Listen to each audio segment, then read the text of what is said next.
A lot of UX design resume advice online is subjective, which is why I actually went over and found these two articles that in total looked at hundreds of different thousands of people's resumes, and I actually gathered 5 different tips that I will share with you today that will improve your resume, and that is backed by data. The first tip I have for you is to actually include relevant keywords. One of the articles actually found out that only 51% of the resumes of the people included the relevant keywords that was necessary to actually do their job well, whether that was for soft skill or hard skill. They also found out that for soft skill, only 20% of the people included the relevant keywords for their job. So if you want to stand out, make sure you include the relevant keywords that you have to do as a UX designer, such as doing heuristics or doing high fidelity design or prototyping in your resume in some section. Next, it is a very good idea to include key metrics when you are talking about the impact of your work in your resume. The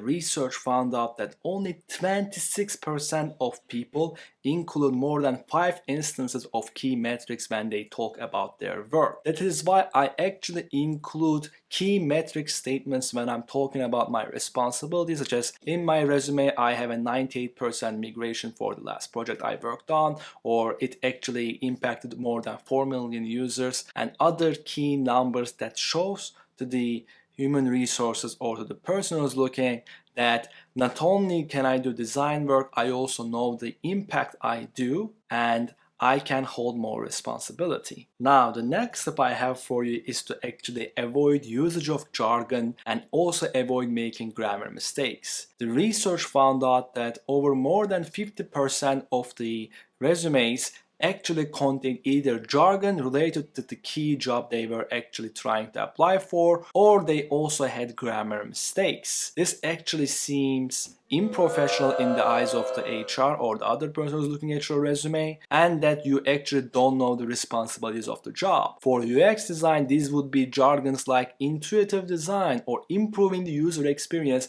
without having any numbers to show for it, and that makes you kinda sound corny and unprofessional. This tip actually shocked me, and it's a mistake I also made, which is having a one-page resume is actually bad for you if you're a seasoned worker. When I was first applying for my first UX design jobs, I didn't have enough of projects or experience in me to even go more than one page. But now, if you are actually a designer who's watching this, who have 3 or 4 year experience, you should not go to the one-page resume. Actually, 77% of employers actually expect the seasoned workers to have longer than one-page resumes. So if you're a seasoned worker, you going over one page is actually a good idea, and it is one of the most underrated tips used, so take advantage of it. Now, the last tip I have for you is the least scientific one. One of the articles actually had section where they looked at different jobs and they analyzed the resumes belonging to those roles, and they found certain commonalities.